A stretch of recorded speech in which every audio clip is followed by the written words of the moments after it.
नमस्कार, फुटकर न्यूज़ में मैं निधि विनोदी आप सभी का तहे दिल से स्वागत करती हूँ। जब एक महिला किसी सपने को साकार करने पर आ जाती है तो बड़ी से बड़ी बाधाओं को पार कर जाती है।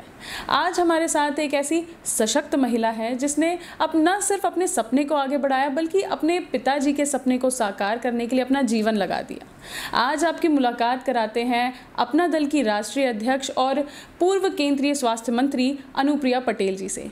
मैम, आपका बहुत बहुत धन्यवाद हमारे चैनल से बात करने के लिए। बहुत बहुत शुक्रिया, आपने अपने चैनल पे मुझे समय दिया और मैं आपको बधाई भी देना चाहती हूँ निधि जी, क्योंकि मुझे ये जानकारी मिली है कि आपका ये पूरा चैनल 100% संपूर्ण रूप से महिलाएं संचालित कर रही हैं, तो उसके लिए आप विशेष अभिनंदन की पात्र हैं और आपकी पूरी टीम भी अभिनंदन की पात्र है। बहुत बहुत धन्यवाद मैम। मेरा सबसे पहला सवाल, जब एक महिला मुखिया बनती है किसी पार्टी की तो उसमें महिलाओं की जो भागीदारी होती है वो अधिक होने की उम्मीद हो जाती है उसमें? हाँ बिल्कुल, ऐसा होता भी है और मेरी अपनी पार्टी में मैं विशेष रूप से ध्यान देती हूँ कि महिलाओं की भागीदारी बढ़े, ज़्यादा से ज़्यादा महिलाएं पार्टी की सदस्य भी बने, महत्वपूर्ण पदों में भी रहें, महत्वपूर्ण जिम्मेदारियों का निर्वहन भी करें। और मैंने इस बात पर हमेशा विशेष बल दिया है और आप मेरी पार्टी में अगर आएंगे कभी किसी बैठक में तो आप देखेंगे कि महिलाएं बहुत बढ़ चढ़कर हिस्सा लेती हैं। मैम, एक चीज़ मैं ये पूछना चाहूँगी कि देश भर की हर छोटी बड़ी जो पार्टियाँ होती हैं उनकी नज़र जो है वो यूपी पे होती है। ऐसे में क्या आम आदमी पार्टी आपके लिए चुनौती बनेगी? देखिए, उत्तर प्रदेश एक ऐसा राज्य है जहाँ देश की 1/5 आबादी रहती है और देश की आबादी का इतना बड़ा हिस्सा यहाँ पर रहता है, वोटर साइज़ सबसे ज़्यादा है और उत्तर प्रदेश का एक इतिहास रहा है कि देश की राजनीति की दिशा हमेशा उत्तर प्रदेश ने तय की है। देश को सर्वाधिक प्रधानमंत्री भी उत्तर प्रदेश ने देने का काम किया है और राजनीतिक रूप से उत्तर प्रदेश की जनता और यहाँ का मतदाता बहुत जागरूक भी है। तो जैसा कि मैंने कहा कि यहाँ के मतदाता बहुत जागरूक हैं, तो उन्हें ये समझ है कि कौन से राजनीतिक दल हैं या कौन से राजनीतिक दलों के कार्यकर्ता हैं या पदाधिकारी हैं या कौन से नेतागण हैं जो हमेशा हमारे बीच में बने रहते हैं, हमारी समस्याओं के लिए संघर्ष करते रहते हैं। तो ऐसे में हालांकि देश में लोकतंत्र है तो किसी भी राजनीतिक दल को किसी भी राज्य में जाकर चुनाव प्रक्रिया में भाग लेने का पूरा उनको अधिकार है, उनकी स्वतंत्रता है। लेकिन मुझे लगता है कि मतदाता हमारा बहुत विवेकवान है और अचानक से कोई आ जाए और उत्तर प्रदेश में यहाँ के मतदाताओं का दिल वो आते ही जीत ले, इसकी संभावना मुझे थोड़ी कम लगती है। मुझे लगता है कि कोई भी दल यहाँ रहकर अगर ईमानदारी से लंबे समय तक संघर्ष करेगा तो निश्चित रूप से उत्तर प्रदेश की जनता उस पर भरोसा भी करेगी, उसे मौका भी देगी। तो हम लोग तो निरंतर पार्टी में रहकर यहाँ की जनता के लिए, मतदाता के लिए संघर्ष करते रहते हैं। अपना दल का इतिहास कोई नया नहीं है, बहुत लंबा हमारा संघर्ष है। तो यहाँ के लोग हमसे जुड़े भी हैं और हमें किसी प्रकार की कोई चुनौती किसी भी से महसूस नहीं होती। मैम, आप हमेशा से ओबीसी का जो दायरा है, ओबीसी का जो दायरा बढ़ाने के लिए आप क्रीमी लेयर का दायरा बढ़ाने के लिए हमेशा से आप एक्टिव रही हैं, पर ओवरऑल अगर बात की जाए तो कितना सुधार आया है? क्योंकि जो विश्वविद्यालय है और सचिव स्तर पे अगर देखा जाए तो अभी भी जो ओबीसी का प्रतिनिधित्व है वो काफ़ी कम है। देखिए, अन्य पिछड़े वर्गों की जो आबादी है काफ़ी बड़ी है, size of the population is very big, और इस विषय को मैं निरंतर उठाती रही हूँ जब से मैं संसद में पहुँची हूँ। इस सत्र में भी, बजट सत्र में भी मैंने कई बार इस विषय को उठाया और निरंतर 2014 से मैं पार्लियामेंट के अंदर हूँ और इस बात को मैं प्रमुखता से उठा रही हूँ। हमारी एनडीए की या ऑल पार्टी मीटिंग्स जो होती है माननीय प्रधानमंत्री जी की अध्यक्षता में, वहाँ भी इस विषय को मैं बराबर रखती हूँ कि ओबीसी का जो साइज़ है आबादी का, उसको देखते हुए मसले बहुत सारे हैं और उन मसलों पर विशेष ध्यान देने की ज़रूरत भी है। क्रीमी लेयर की आय सीमा बढ़ाने का जो मसला है वो एक मसला है जिसको मैंने पार्लियामेंट में उठाया भी है, क्योंकि हमारी जो ओबीसी की क्रीमी लेयर है उसकी आय सीमा को 6 लाख से बढ़ाकर 15 लाख करने की सिफारिश जो हमारी पार्लियामेंट्री कमेटी है वो कई वर्षों पहले कर चुकी है, लेकिन उसे सरकार ने बढ़ाया भी, 6 लाख से बढ़ाकर उसे 8 लाख ले गए। सरकार ने एक अलग से विशेषज्ञ समिति बनाई, उसने उसे 12 लाख करने की बात कही, लेकिन हमारी पार्टी की ओर से हमने ये मांग की है कि जो 15 लाख एक निर्धारित किया है पार्लियामेंट्री कमेटी में, उसे 6 लाख से 8 लाख और 8 लाख से सीधे 15 लाख कर देना चाहिए। तो लेकिन ये एक विषय है, इसके अलावा पिछड़ी जातियों से जुड़े हुए बहुत सारे विषय हैं, उसे भी हम समय समय पर उठाते आए हैं। जैसे कि भारत सरकार में पिछड़ा वर्ग का कोई भी अलग से मंत्रालय नहीं है।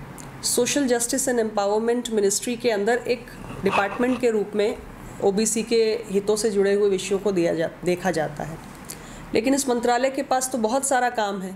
ट्रांसजेंडर्स के इश्यूज़ भी इनको देखने हैं, दिव्यांगों के इश्यूज़ हों या सीनियर सिटीजन्स के इशू हों, शेड्यूल कास्ट के इश्यूज़ हों, ड्रग एडिक्ट्स के इश्यूज़ हों, बेगर्स के इशू हों, सब कुछ सामाजिक न्याय अधिकारिता मंत्रालय को देखना है। तो ओबीसी की आबादी को देखते हुए और इतने सारे विषयों को देखते हुए मंत्रालय का जो पर्याप्त अटेंशन मिलना चाहिए वो नहीं मिल पाता है। ओबीसी के इश्यूज़ को जो पर्याप्त प्राथमिकता मिलनी चाहिए वो नहीं मिल पाती है।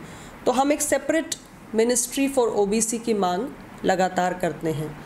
तो ये बहुत सारे विषय हैं। मुझे लगता है कि जो आपने बात कही कि हमारे जो यूनिवर्सिटीज़ है, सेंट्रल यूनिवर्सिटीज़ में आज हमारे पार्लियामेंट के अंदर जो हमारी एजुकेशन मिनिस्ट्री है उसके डिमांड फॉर ग्रांट्स 2021 की चर्चा भी हो रही थी। उसमें भी भाग लेते हुए मैंने इस विषय को उठाया कि देश भर के 42 जो सेंट्रल यूनिवर्सिटीज़ हैं उसमें 6000 से ज़्यादा पद रिक्त हैं और इसमें SC ST OBC का भी वैकेंसीज़ का बैकलॉग है।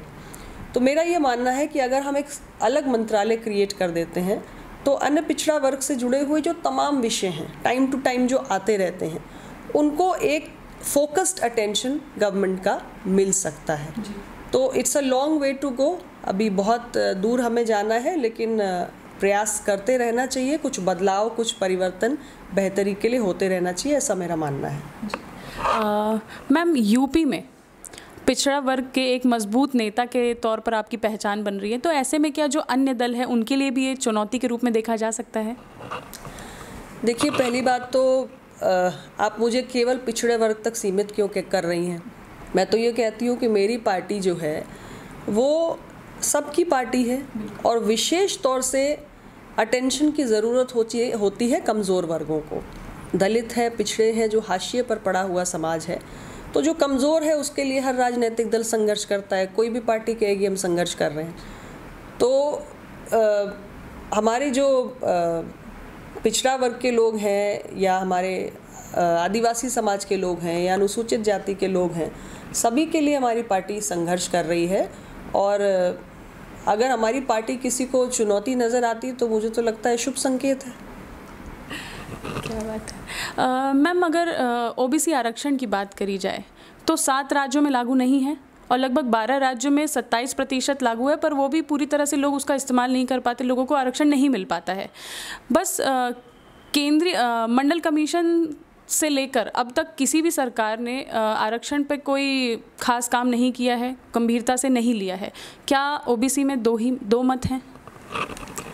नहीं, ऐसा नहीं है कि अन्य पिछड़ा वर्ग के अंदर 2 मत हैं, लेकिन ये बात सच है कि 90 के दशक में जब मंडल कमीशन आया था तो आबादी के अनुपात में आधा 27% आरक्षण की व्यवस्था सुनिश्चित की गई थी और प्रत्येक राज्य में ओबीसी की आबादी भी अलग है।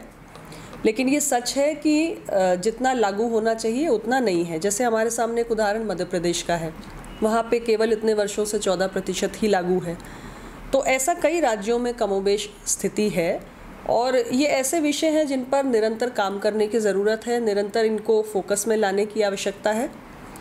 और जो अभी कुछ देर पहले हम लोग बात कर रहे थे कि जो हमारे यूनिवर्सिटीज़ में जो बैकलॉग है वैकेंसीज़ का, तो वो भी बढ़ता जा रहा है, यानी कि उसका लाभ मिलना चाहिए लेकिन मिल नहीं पा रहा है। हमारे संविधान में एक व्यवस्था बनाई गई, सरकार ने एक व्यवस्था बनाई कि इतना प्रतिशत कोटा है हमारे ओबीसी के लिए या एससी के लिए या एसटी के लिए, लेकिन अगर वो कोटा हम फिलअप नहीं कर पा रहे हैं स्पेशल रिक्रूटमेंट ड्राइव चलाकर भी, इसका मतलब कहीं ना कहीं हमारे स्पेशल रिक्रूटमेंट ड्राइव में कुछ कमियां हैं।